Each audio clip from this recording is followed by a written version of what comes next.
Site inspection కి వచ్చిన minimum ఒక ఇంటి ఓనర్ గానీ ఒక సూపర్వైజర్ గానీ అబ్జర్వ్ చేయాల్సిన ఏమేమి ఉంటాయి అంటే పుట్టింగ్స్ వేసే ముంగట మనం తీసుకోవాల్సిన జాగ్రత్తలు అబ్జర్వేషన్ చేయాల్సింది ఏందో దాని గురించి నేను ఒక్కొక్కటి పాయింట్ వైజ్ గా ఒక్కొక్కటి చెప్తా. మినిమం అన్నమాట, అది మినిమం మనం మెయింటైన్ చేయాలి. చేసినప్పుడే బిల్డింగ్ లైఫ్ పెరుగుతుంది. So welcome back to my channel. నేను Srinivas Achari. Please subscribe my channel. So next వీడియోలోకి వెళ్దాం.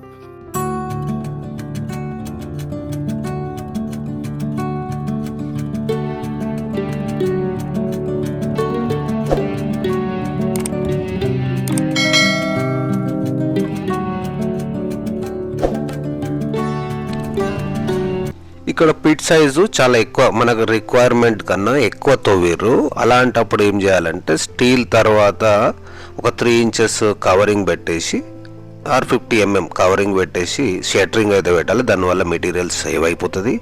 ఇక్కడ మనకు కనిపిస్తున్న ఈ స్టీల్ ఏమైందంటే పక్కన ఉన్న ఎర్త్కు టచ్ అవుతుంది, అంటే ఆ మట్టికి అంత తలుగుతుంది చూడండి. దానివల్ల కవరింగ్ లేక స్టీల్ రస్ట్ పడుతుంది.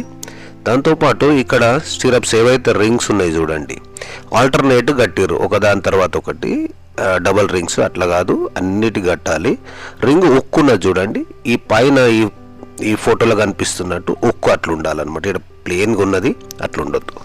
మనకి ఇక్కడ అంతా మట్టి ఉంది చూడండి బాటంలా, ఈ మ్యాట్ కింద ఈ మట్టి అంతా యాక్చువల్గా పడనీయొద్దు. ఇదంతా క్లీన్ చేయాలి, వాష్ చేసుకోవాలి. కవరింగ్ కూడా 20 mm కనిపిస్తుంది, 50 mm పెట్టాలి బాటంలా. ఇంకోటి కాంక్రీట్ ఎంత ఫిల్ చేయాలనేది డ్రాయింగ్లో ఎంత డెప్త్ ఉంటుందో ఫుట్టింగ్, ఆ డెప్త్ వరకు ఆ బ్లూ లైన్ లాగా ఒక రాడ్ కడితే అది కనిపిస్తే దాని ప్రకారమే కాంక్రీట్ ఫిల్ చేయాలి. ఈ కాంక్రీట్ వేయడానికి ముందు ఒకసారి మ్యాట్ కూడా చెక్ చేసుకోవాలి లెంత్ పెడుతూ. ఇక్కడైతే దాదాపు 9 ఇంచులు పొడవు వెడల్పులో తక్కువ కట్టారు. ఇది మ్యాండిటరీ అనమాట. యాక్చువల్గా మనము గుంతలు చేసుకున్న స్టీల్ కట్టేటప్పుడు ఖచ్చితంగా చెక్ చేసుకోవాలి, స్టీల్ కట్ చేసే ముందే అనమాట, లేకపోతే తక్కువ కట్టేసేస్తారు. సో దానివల్ల ఏమైందంటే మనకు హైట్, బిల్డింగ్ హైట్ మీద ఎఫెక్ట్ పడుతుంది. ఇది మ్యాండిటరీ అంటే మ్యాండిటరీ. ఇక్కడ కూడా స్క్రాప్ ఫోల్డింగ్ ఏదైతే స్టీల్కు ఆనిచ్చి కట్టారు చూడండి, అక్కడ కూడా మెయింటైన్ చేయలేదు. ఏంటి కవరింగ్. సో ఎక్కడైనా స్క్రాప్ ఫోల్డింగ్ పెట్టినప్పుడు ఖచ్చితంగా కవరింగ్ అనేది మెయింటైన్ చేయాలి, లేదంటే స్టీల్ బయటకు ఎక్స్పోజ్ అవుతుంది షట్టరింగ్ తీసిన తర్వాత.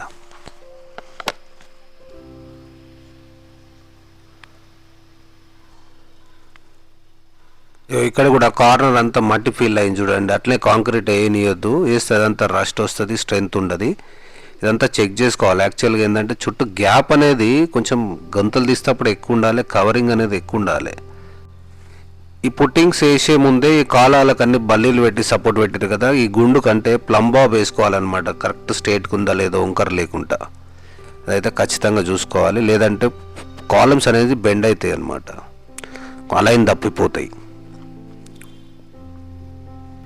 సో కవరింగ్ చెప్పిన కదా, 50 mm మినిమం కవరింగ్ ఉండాలి బాటంలల్లో. యాక్చువల్గా ఏంటంటే ఇవి షాప్లలో డైరెక్ట్ దొరుకుతాయి, 20 mm ఉంటుంది. ఇది కాదండి, 20 mm దీనికి పనికిరాదు, 50 mm పుట్టింగ్ బాటంలా పెట్టాల్సిందే. సో ఇసుకను సైట్లో ఎట్లా టెస్ట్ చేయాలి మంచిదా కాదా అనే దానికి ఎగ్జాంపుల్ చెప్తా. చేతితో తీసుకొని బాగా నలిపితే అది నల్ల మట్టి అంటకపోవద్దు చేతికి, మట్టిలాగా కాకుండా. ఇంకొకటి రెండోది వచ్చి వాసన, స్మెల్ చూసినప్పుడు కూడా బాగా మురుగు వాసన, మట్టి మురుగు వాసన ఉండొద్దు. మూడోది వచ్చేసి కలర్ వచ్చేసి కొంచెం తెలుపు గోధుమ కలర్లో ఉండాలి. ఇక్కడ కనిపిస్తుంది చాలా సన్నగా ఉంది. ఇది యాక్చువల్గా పుట్టింగ్స్కు సజెస్ట్ చేయొద్దు, కొంచెం ఇంకా హెవీ గ్రాన్యుల్ మాదిరిగా ఉండాలన్నమాట, అప్పుడు అది బాగుంటుంది. సో కంకర్ ఇది అదే 20 mm అగ్రిగేట్స్, ఇది most important in footing concrete. So ఇక్కడ అంతా 20 mm అంటే గ్రాడ్యువల్గా ఒకటే సైజులు ఉంది. సో దీంతోపాటు 10 mm అండ్ 6 mm చిప్స్ కూడా ఒక 20% కలపడం వల్ల ఫిల్లింగ్ బాగా అవుతుంది అనమాట. అండ్ మనకు స్ట్రెంత్ కూడా బాగా పెరుగుతుంది, కంపాక్టివ్నెస్ పెరుగుతుంది అనమాట. శాండ్తో పాటు రోబో శాండ్ కూడా నిరభ్యంతరంగా మనము వాడచ్చు, ఇబ్బంది ఏం లేదు. కానీ ఇక్కడ కనిపిస్తుంది మాత్రం డస్ట్, ఇది వాడొద్దు. రోబో శాండ్ అంటే ఎం శాండ్ అంటే గ్రాన్యుల్గా ఉంటుంది అనమాట, బద్దల్లాగా, అంటే ఒక ఉప్మా రవ్వ దొడ్డు రవ్వ ఉంటుంది చూడండి అట్లుంటుంది, అది రోబో శాండ్. ఇది మోస్ట్ ఇంపార్టెంట్.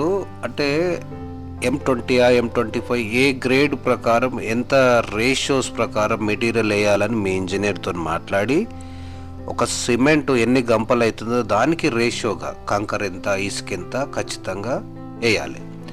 సో ఈ కంకర ఇసుక వేసే క్రమంలో ఆ గమేళలు ఎన్నెన్ని వేస్తారో ఖచ్చితంగా లెక్క పెట్టుకోవాలి. అంటే ఒక్కదానికి ఒక్కోసారి మర్చిపోతారు, ఒక్కోసారి ఎక్కువ వేస్తుంటారు. ఈ కౌంటింగ్ అనేది మోస్ట్ ఇంపార్టెంట్ ఈ మాన్యువల్ మిల్లర్ కాంక్రీట్ చేసేటప్పుడు. ఇది మాత్రం జాగ్రత్తగా చూసుకోవాలి. నెక్స్ట్ ఆ మెటీరియల్ మోటార్ ఉంది కదా, ఆ మాల్ అంటారు కదా, దాంట్లోని వాటరు ఇసుకలో కనుక వాటర్ ఎక్కువ ఉంటే ఈ 25 లీటర్ ఒక బ్యాగ్ వాటర్కి వేయండి. అదే కనుక వాటర్ తక్కువ ఉండి ఇసుక ఎండిపోయినట్టుంటే 30 లీటర్ వరకు వేసుకోవచ్చు, అంతకన్నా ఎక్కువ వేయొద్దు.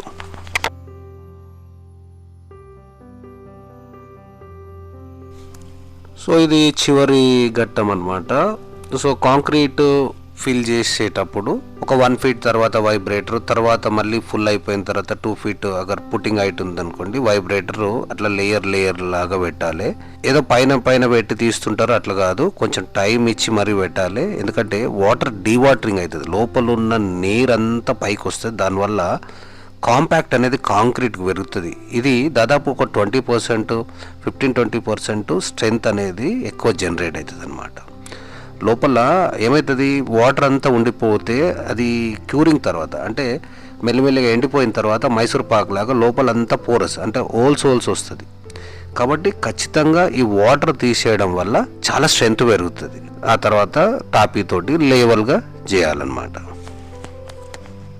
సో ఇప్పుడు చూసారు కదా, ఇవి మినిమమ్ పుట్టింగ్ చేసే ముంగట మనం అబ్జర్వ్ చేయాల్సిన పాయింట్లు.